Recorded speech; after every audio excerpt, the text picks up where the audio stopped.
Bom,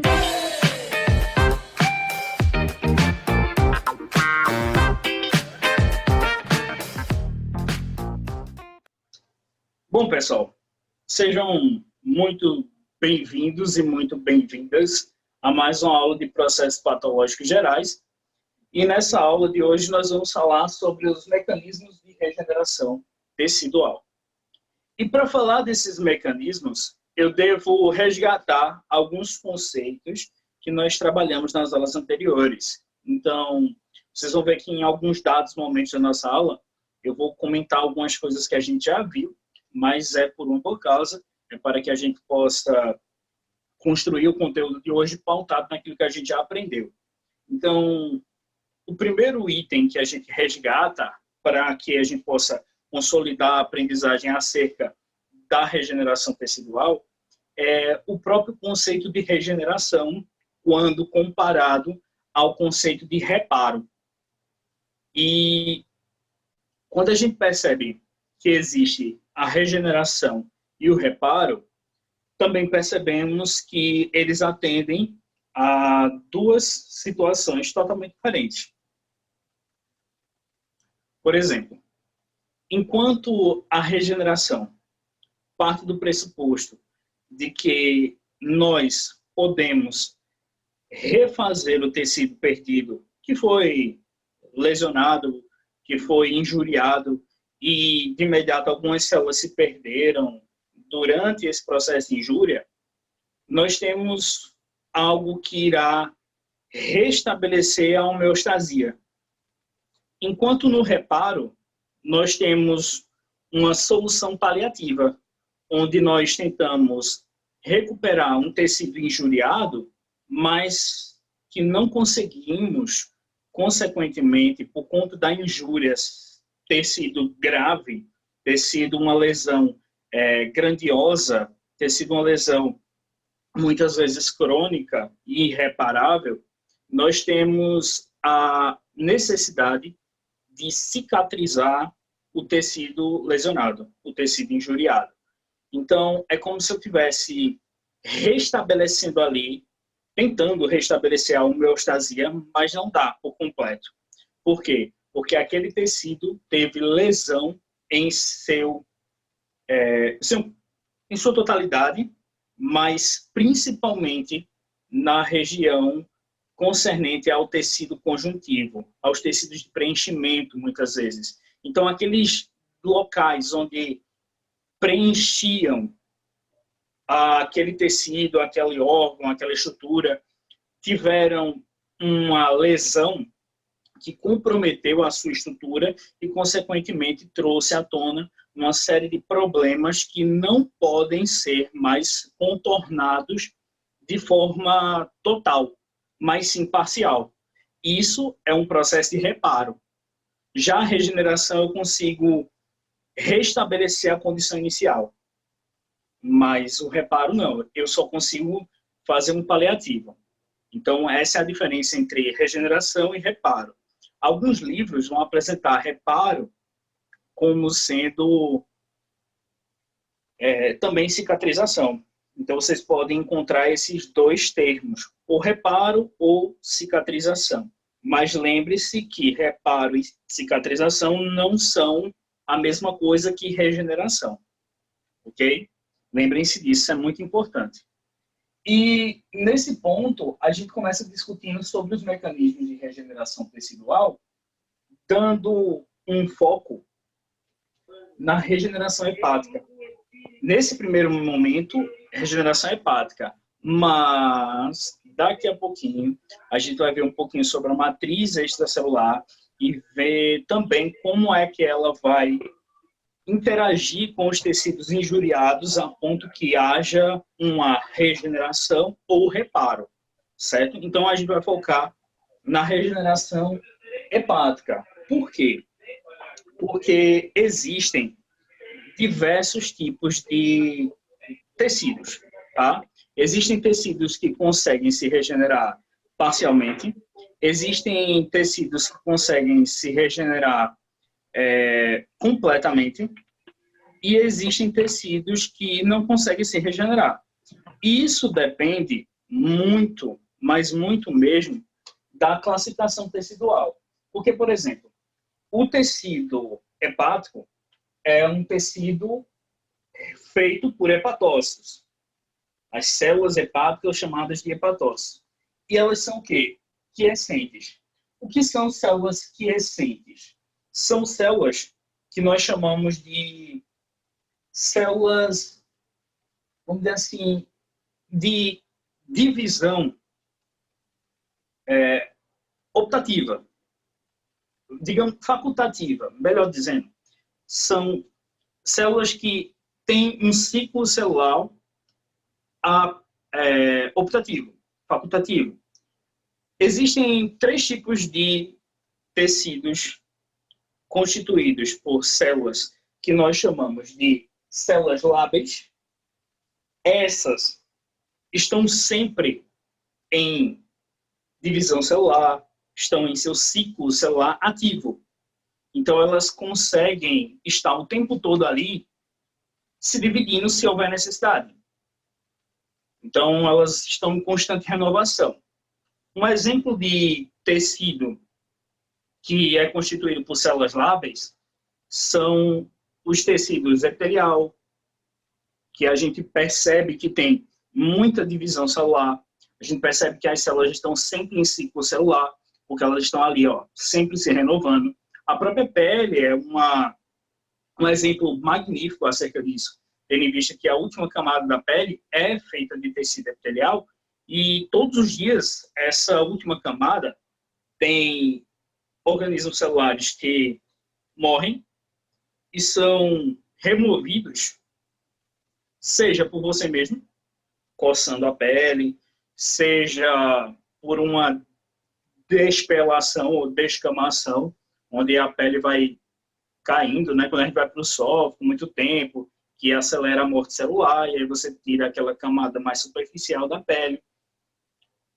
E também temos a própria situação das bactérias atuando como organismos que irão renovar a superfície epitelial mediante o consumo das suas células. Então, as bactérias que ficam na tua pele também consomem essas células mortas e impedem a formação de camadas de células necróticas, tá? E isso acaba sendo positivo para você, tendo em vista que a gente vai eliminando essas células mortas, essas células necróticas, e impede, por exemplo, que haja uma proliferação celular indesejável de uma célula necrótica, formando talvez até uma ativação de um próton cogene e surgimento de uma célula tumoral. Existe essa possibilidade. Então, nós temos essa renovação constante desses tecidos porque eles estão sempre naquele processo de ciclo celular que a gente analisou na última aula. Então, entenda as células lábeis como células que estão sempre em ciclo celular, tá? Elas sempre estarão revisitando o ciclo celular e sempre estarão, por consequência, em divisão mitótica. Mas as células que nós chamamos de células estáveis, ou tecidos estáveis, que são também chamadas de quiescentes, como é o caso da célula hepática, nós temos organismos celulares dentro desses tecidos que são capazes de se reproduzir quando houver necessidade. Só quando houver necessidade. Então, você não vai ver, por exemplo, uma célula hepática em ciclo celular constante, que nem uma célula lábio, porque ela sabe que ela não precisa se dividir a todo momento. A pele, por exemplo, constituída na sua última superfície, né, na sua última camada, perdão, na sua superfície, constituída por células epiteliais, está em constante contato com outras superfícies, acaba sendo uma camada protetora para você, então você passa o braço em dada superfície, você se arranha, a radiação solar interfere na própria manutenção do ciclo celular daquele tecido. Então, você tem um tecido avariado constantemente. constantemente avariado, constantemente avariado, constantemente avariado. Então, aquele tecido precisa de uma renovação diária, precisa estar ali em atividade, precisa estar ali em ciclo celular constante. Já as células estáveis, ou células quiescentes, não precisam. Como, por exemplo, os fibroblastos e até os hepatócitos. O hepatócito mesmo vai estar lá construindo o fígado. Beleza. E como é que o fígado vai precisar de uma renovação diária? Não vai. Mas porém, contudo, entretanto, todavia, existem momentos em que algumas células do fígado morrem. Aí, nesse momento, as células quiescentes voltam ao ciclo celular. Elas voltam a realizar todo aquele processo que a gente viu na semana passada, de entrar em G1, partir para S, G2, posteriormente entrar em mitose. E aí, suprir a necessidade que o tecido tinha, inicialmente por uma lesão, por uma injúria, e recuperando a homeostasia que ele tinha anteriormente, antes da lesão, antes da injúria. Então, antes de todo esse processo dele entrar em ciclo celular, entrar em processo de proliferação celular, ele precisou inicialmente ser lesionado, ele precisou ser injuriado. E aí ele começou a entrar no seu ciclo celular. Esse processo é o que a gente chama de proliferação celular por tecidos lábeis. Perdão, por tecidos quiescentes, certo? Por exemplo, tecidos estáveis ou quiescentes. Nessa perspectiva, a gente tem a ativação das células quiescentes para que haja a proliferação celular e, consequentemente, regeneração tecidual. Então, esses dois tipos, vocês já entenderam.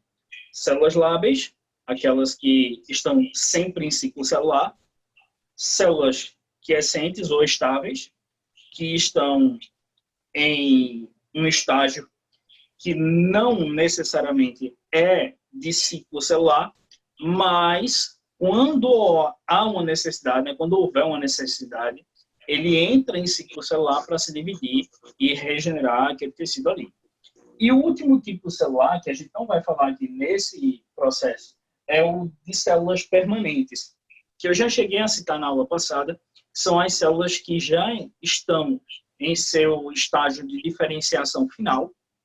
Então, elas não necessariamente vão entrar em ciclo celular, elas não vão precisar se dividir, então elas já estão no seu estágio final e elas não são capazes de se regenerar. Mas isso vai depender do quê? Isso vai depender do grau da lesão.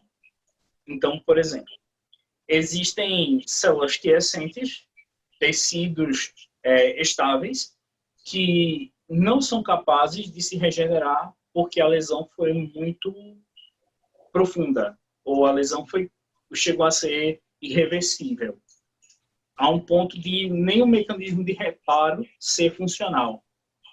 Existem essas situações também. Então, nesse ponto, nós temos uma lesão que torna impossível as células estáveis recuperarem o tecido de forma a regenerá-lo ou cicatrizá-lo. Mas também pode ser que uma célula nervosa tenha sofrido uma injúria, mas essa injúria foi tão leve que ela conseguiu sim se regenerar. Então, por exemplo, a experiência que eu posso dar a vocês é que, às vezes, não por completo, mas as células nervosas, sim, podem se reparar. Regenerar por completo é mais difícil. É muito, muito, muito mais difícil. Mas o reparo é possível. Eu vi isso nem em livros, porque eu busquei bastante a respeito. Eu já ouvi falar em algum momento sobre essa questão do reparo de neurônios, mas eu só vim, de fato, entender esse processo quando eu estava fazendo mestrado, um professor da Universidade Federal, um professor magnífico, professor Francisco, e ele explicou como funciona esse processo. E é um processo magnífico, um processo bem rico, certo? Que a célula nervosa consegue, sim, em alguns momentos, realizar o reparo tecidual, tá? Yasmin está me dizendo aqui que não está escutando. Alguém aqui está tendo esse problema? Se ou mais alguém estiver tendo problema, me avisa. Diana está me ouvindo normal. Seriano também. Tenta sair e entrar de novo. Talvez dê certo.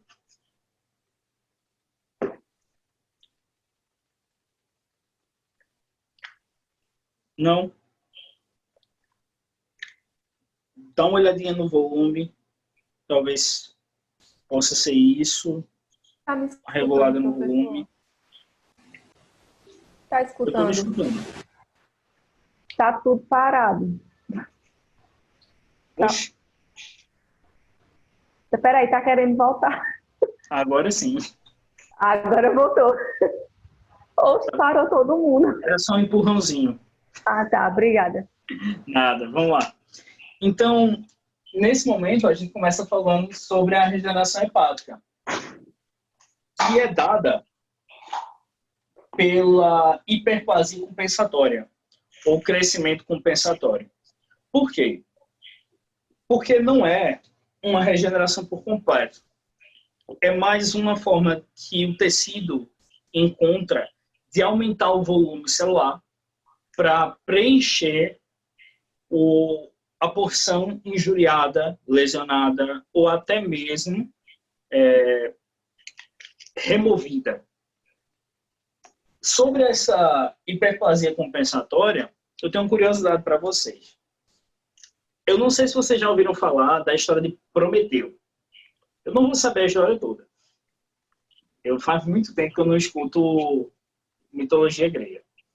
E Prometeu, ele foi punido por Zeus. Ele fez alguma coisa, eu não lembro o que foi, ou desagradou a Zeus, eu não lembro.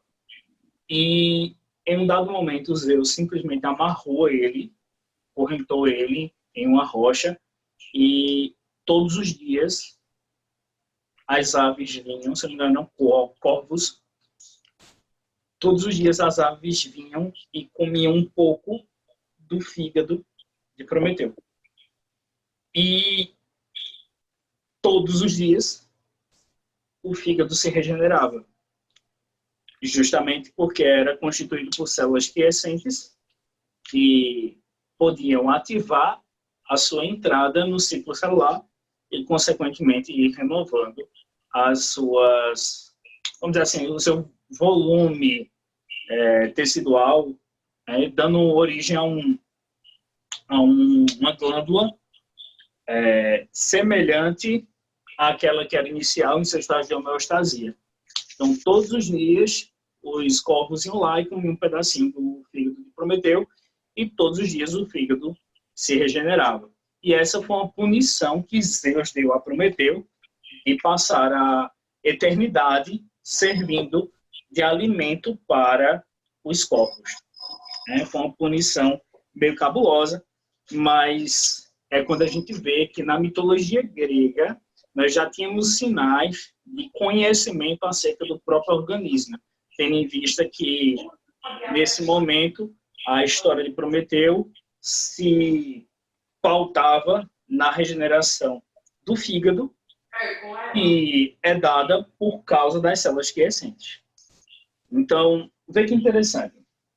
Durante a hiperplasia compensatória, quando a gente tem o aumento no volume celular para sanar a necessidade daquela estrutura, nós percebemos que os hepatócitos, enquanto células quiescentes, sofrem com a ação das citocinas e dos fatores de crescimento. Beleza? Geralmente, os fatores de crescimento que atuam aqui são o TNF e e o HGF, que a gente viu na última aula.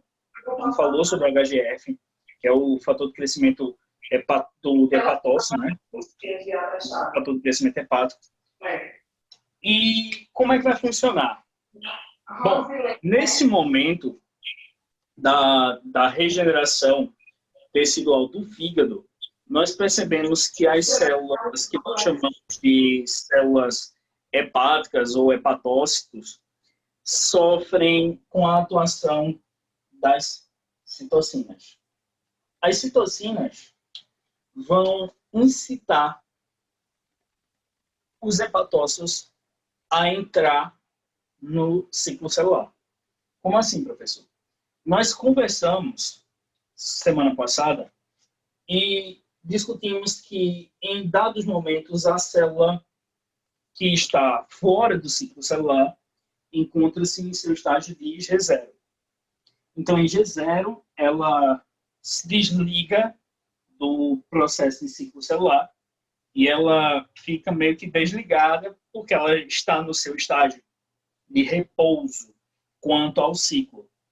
E quando as citocinas atuam sobre essa célula que está em G0, ela começa a se dirigir para a ativação do ciclo celular e entra na fase G1, ou seja, na fase de síntese de RNA.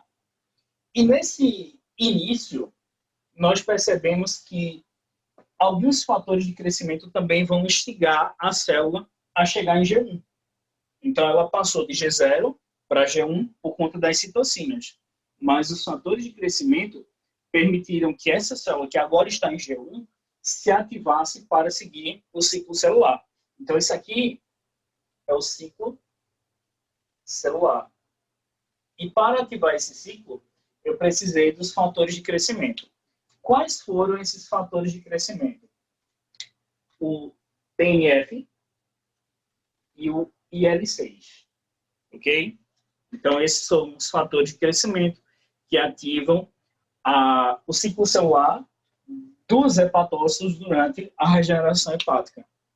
Então, como é que a célula do fígado ela vai saber que ela tem que entrar em ciclo celular para regenerar o próprio fígado em si, né? Quando as citocinas atuarem sobre ela, que estará em G0, estará em repouso, e os fatores de crescimento derem o pontapé inicial para ela entrar no ciclo celular. Quando eles derem o pontapé inicial, ela pulará para a fase S, que é a fase de duplicação do DNA ou replicação do DNA. E nessa fase, na fase de replicação, nós vamos ter atuando o HGF, que é o fator de crescimento hepático, o TGF-alfa, que é aquele bem específico que a gente falou, é que ele inicia alguns processos teciduais, enquanto o TGF-beta ele meio que encerra alguns ciclos. E a gente vai falar sobre o TGF-beta daqui a pouco. E o HbEGF. Esse é novo e é voltado à síntese de material genético dentro do processo de regeneração hepática. Então, percebam que esses três fatores de crescimento vão atuar diretamente na replicação do DNA durante esse processo de regeneração tecidual. Além disso, alguns hormônios vão atuar como, vamos dizer assim, contribuintes também nesse processo de replicação do material genético e de regeneração tecidual do fígado. Quais são os hormônios que vão contribuir diretamente nesses processos? A norepinefrina, a serotonina, a insulina, os hormônios do crescimento e da tireoide, certo? Então, nós vamos ter esses 5 hormônios, a norepinefrina, a serotonina, a insulina, os hormônios do crescimento e da tireoide. Quando eu falo hormônios do crescimento e da tireoide, é porque são os hormônios do crescimento e os hormônios da tireoide. que irão contribuir direta e indiretamente no processo de replicação celular, que a gente conhece como fase S do ciclo celular. Ok? Posteriormente, a célula hepática vai para G2 e entra no seu estágio de mitose. E durante a mitose, aqueles processos, né, aquelas fases que a gente analisou, que a gente viu que é a prófase, a metáfase, a anáfase e a telófase, vão ocorrer minimizando, né, a necessidade daquele tecido de células, uma vez que a própria mitose irá ocasionar na divisão da célula e, consequentemente, preenchimento daquele espaço que foi lesionado, naquele espaço que foi injuriado, e as células ali vão se preocupar agora em regenerar ou reparar aquele tecido. Nesse caso aqui, regeneração. Mais para frente a gente fala de reparo. Mas antes, eu preciso terminar. Preciso terminar o ciclo celular. Porque a célula hepática entrou em ciclo celular, está ali desenvolvendo uma série de reações, uma série de estímulos provocadas pelos fatores de crescimento, pelas citocinas, para que a gente, de fato, venha a regenerar o tecido, mas vai existir um momento em que eu preciso parar esse ciclo celular para que a célula não continue a se dividir de forma sucessiva. Então, atuarão nesse processo interno o TGF-beta e as ativinas. Esses dois fatores de crescimento vão encerrar o ciclo celular e ela voltará ao seu estado de quiescência, que a gente chama de G0. Então, a célula volta a ser quiescente, saindo do seu ciclo celular, voltando para G0. Tá bom? Então, esse conjunto de etapas é muito importante, porque é ele que irá fazer com que a célula inicie o seu ciclo celular para regenerar o fígado e depois pare com o seu ciclo celular, voltando ao seu estágio de quiescência, ou seja, de descanso em relação ao ciclo celular, e encerra a sua atividade de ciclo para que não tenha uma proliferação demasiada e o surgimento de tecidos não funcionais. Percebem agora a complexidade de todo esse processo de regeneração e também a importância dele? Bom, alguém quer anotar alguma coisa? Porque eu acho que eu vou apagar o quadro daqui a pouco. Então, se quiser eu sair aqui, vocês tiram um print maravilhoso. Tá? Quem puder, tira um print aí.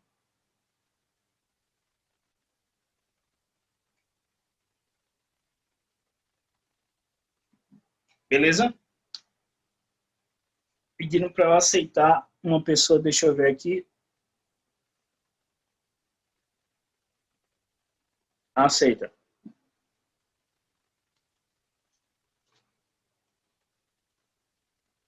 Posso apagar? Beleza. Então, deixa eu apagar aqui.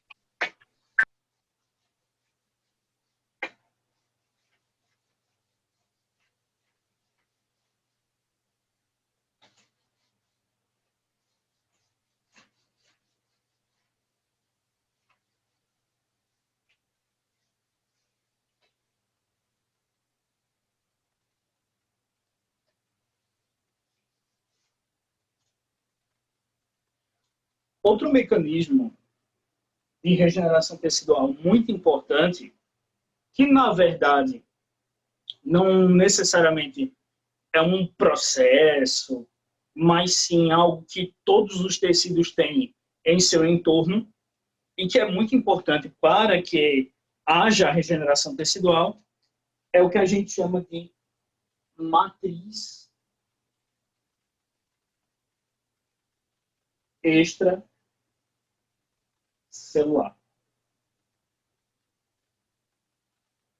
A matriz extracelular, que a gente também pode encontrar em alguns livros, como MSC, ou MEC, e não tem nada a ver com o nosso Ministério da Educação. Na verdade, tudo aquilo que existe no meio extracelular, ou seja, no meio fora da célula. Muitas vezes, eu acho interessante ressaltar isso, que professores de ensino médio, professores, até do ensino fundamental, começa no fundamental, na verdade, fundamental, médio, aí chega na faculdade, a gente tem muitos professores de PCM, né, Biologia Celular e Molecular, nós temos muitos professores de histologia que dão uma importância excessiva na matriz intracelular, que a gente chama popularmente como hialoplasma, que vocês compreendem também como citoplasma, que na verdade isso é uma informação bacana, eu acho que vale a pena falar, né, que a gente fala muito do citoplasma, mas ele é constituído por hialoplasma, também chamado de citosol, e dentro do citoplasma também há as organelas. E aí os professores falam tanto de citoplasma e a gente acaba muitas vezes entendendo que a porção líquida, que a gente chama de hialoplasma, é o cito.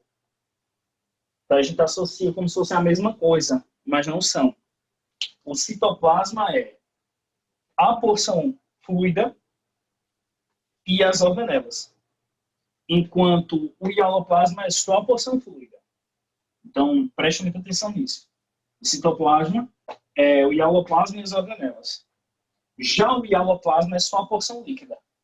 Então, quando o pessoal pergunta assim, o que é citoplasma? O pessoal diz, é o fluido intracelular, matriz intracelular. Não. O hialoplasma, sim. Certo? O hialoplasma é o fluido, é a matriz intracelular, mas o citoplasma é todo o conteúdo intracelular, intramembrana, para ser mais exato. Tudo aquilo que é delimitado pela membrana e está, inclusive, abarcando o núcleo celular. Mas, enfim. Então, muitas vezes o pessoal dá tanto foco na matriz intracelular e ainda acabam havendo essas confusões, esses conflitos do que é, de fato, a matriz. E a matriz é o hialoplasma, não o cito, mas ela é parte do cito. E esquecem a matriz extracelular, a MEC. Ou seja, tudo que há fora da célula e que também é importante. Por que é importante, professor?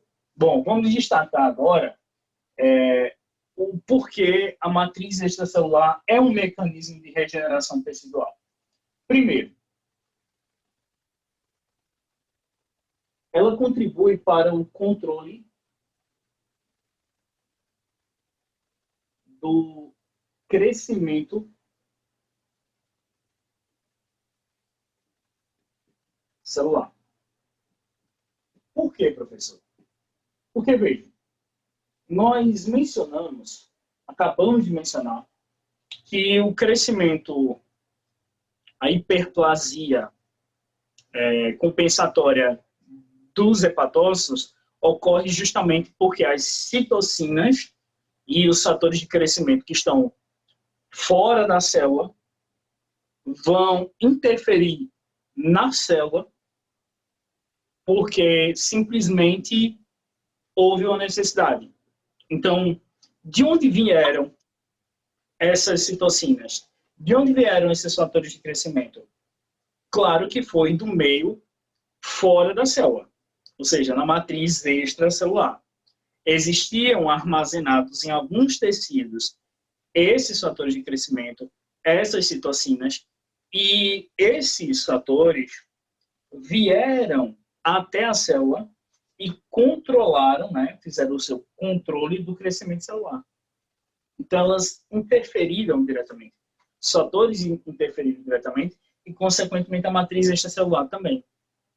Então, ela é quem controla esse crescimento da célula, essa hiperplasia da célula, essa maturação da célula.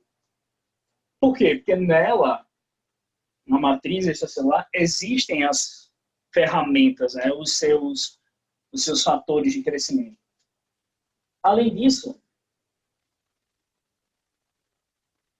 também estão na matriz celular os componentes necessários para a manutenção da diferenciação celular.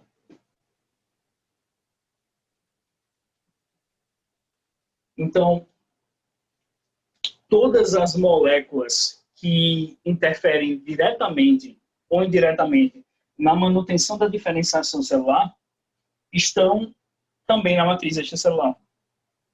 E o que é a diferenciação celular? É aquilo que a gente já discutiu de uma célula inicialmente pluripotente, totipotente, né? Ter uma influência externa para dar origem a organismos celulares distintos. Isso é diferenciação celular. Então, a diferenciação celular ocorre porque fatores internos e externos influenciaram. Quando é que uma célula multipotente ou pluripotente sofrerá uma diferenciação celular? Ou quando estiver em estágio de crescimento e, de imediato, o próprio material genético dela induzir a diferenciação, ou quando o fator externo atua sobre ela, também induzindo a diferenciação. Ok? Então, essa manutenção da diferenciação celular depende também da matriz extracelular. Assim como os processos de renovação tecidual também dependem da matriz. Ok? Então, a matriz incita a renovação tecidual e subsidia ela. Quando a célula precisa de nutrientes para uma renovação tecidual, eu posso contar com a matriz extracelular muitas vezes. Então, muitas vezes na matriz extracelular existem micro e macronutrientes muito importantes para os tecidos. Tá? Além disso, elas servem como microambientes teciduais. Então, cada tecido tem um ambiente relativamente agradável para ele. E esses ambientes lhe subsidiarão de tudo que é necessário para que ele continue existindo, para que ele continue em seu ciclo celular, para que ele continue em quiescência, enfim. Então, nesses múltiplos ambientes que a matriz extracelular pode formar, os tecidos vão se adequar especificamente a cada um deles, certo? Então, existem ambientes formados pela matriz extracelular adequados para cada tipo de tecido, adequado para cada tipo de célula. Já enquanto promulgadora de moléculas reguladoras, a matriz extracelular as armazena e libera quando necessário. Então, toda vez que uma molécula reguladora de algum processo biológico, como até mesmo a divisão, como a gente viu aquela série de fatores de crescimento que interferem diretamente no processo do ciclo celular, isso demandará uma atuação da matriz extracelular liberando as moléculas reguladoras. Então, toda vez que eu precisar de alguma dada molécula para ativar ou para acessar um processo celular, eu tenho essas moléculas reguladoras dentro da matriz, certo? Ô, professor, mas se eu estou falando de moléculas que estão presentes na matriz, fatores de crescimento que estão imersos na matriz, armazenados na matriz, e armazenados em outros tecidos, mas que a matriz leva até as células. Mas a matriz em si, ela é constituída de quê? Qual é a sua composição? Bom, a composição da matriz extracelular é simples, relativamente simples. Eu gosto da composição da matriz, eu acho bem interessante, porque ela é constituída principalmente de proteínas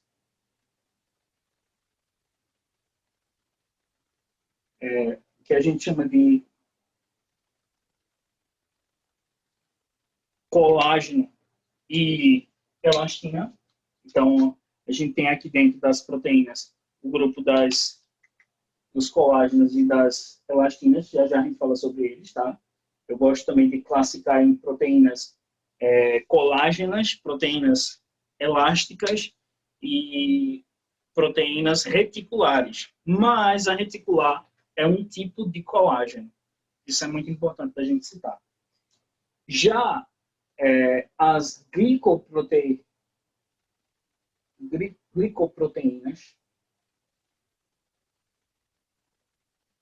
que também são encontradas na composição da matriz extracelular, acabam servindo como, vamos dizer assim, imã para a água. Por quê? Porque é o seguinte, existe um tipo de glicoproteína específico, que eu não vou falar muito sobre a composição da matriz extracelular, porque isso é mais histologia do que mesmo PPG. Então, existe um componente muito importante, uma glicoproteína muito importante presente nas matrizes extracelulares, que tem a capacidade de coletar íons de sódio e aderir a ele. Essa glicoproteína pega o íon de sódio e adere a ela. Para quê? Porque o íon de sódio, ele meio que chama a água. Então, o íon de sódio atua retendo o líquido na matriz extracelular, que não posso dizer que ela é fluida, porque na sua composição original, a água não faz parte. Preste bastante atenção nisso.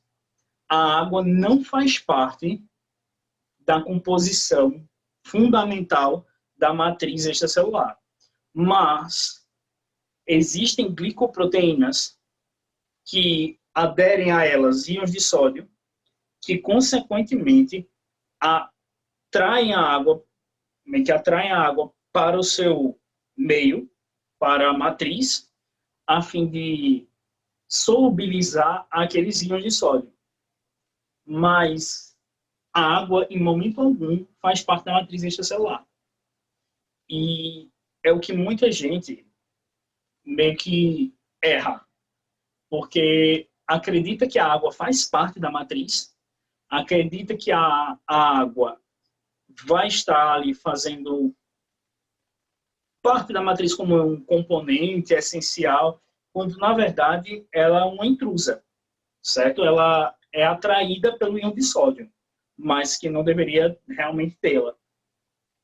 E o interessante é que, enquanto o sódio traz água para a matriz extracelular, o íon de cloro traz água para o meio intracelular. Então, percebam o seguinte, Aqui eu tenho a membrana da célula. Esse é o meio intracelular. E esse é o meio extracelular. No meio intracelular, eu tenho o íon de cloro, trazendo a água para o seu interior. No meio extracelular, eu tenho o íon de sódio, trazendo a água para o exterior da célula. Então, aqui vai ter água por conta do sódio, e aqui vai ter água por conta do cloro. Percebem o que é isso aqui? Cloro e sódio, cloreto de sódio. O que é isso? Sal. Sal de cozinha. Então, quando você ingere muito sal, o que acaba acontecendo nos teus tecidos?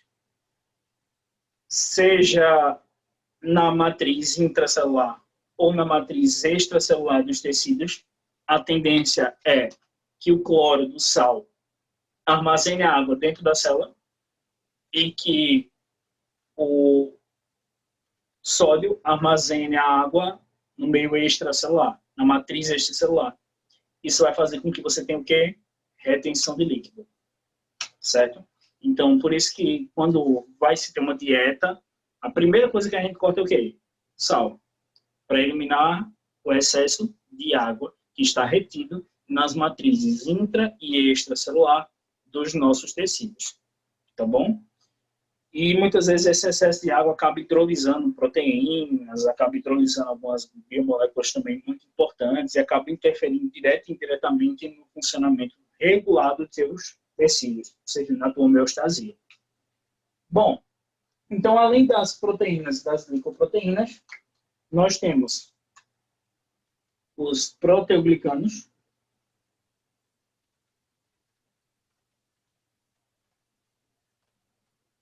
e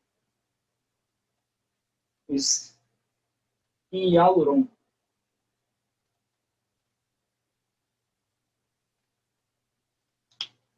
Deixa eu apagar aqui.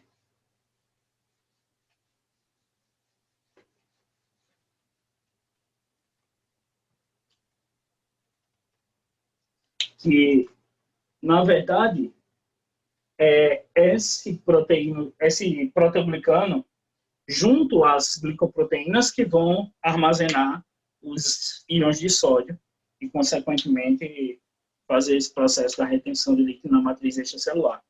Tá? Então, é mais isso aqui, ó, os proteoglicanos. Okay? Que até a gente chama de esse proteoglicano que faz esse armazenamento do íon de sódio, a gente chama de GAG. Ok? Bom, pela hora e pelo volume de informações, para garantir a sanidade mental de todos, eu gostaria de encerrar. E aí a gente fica aberto para as perguntas, para a sessão de tira dúvidas. Eu acho que se alguém precisar tirar uma fotinha aí ou copiar alguma coisa, tira um print aí, aproveita que eu saí da frente.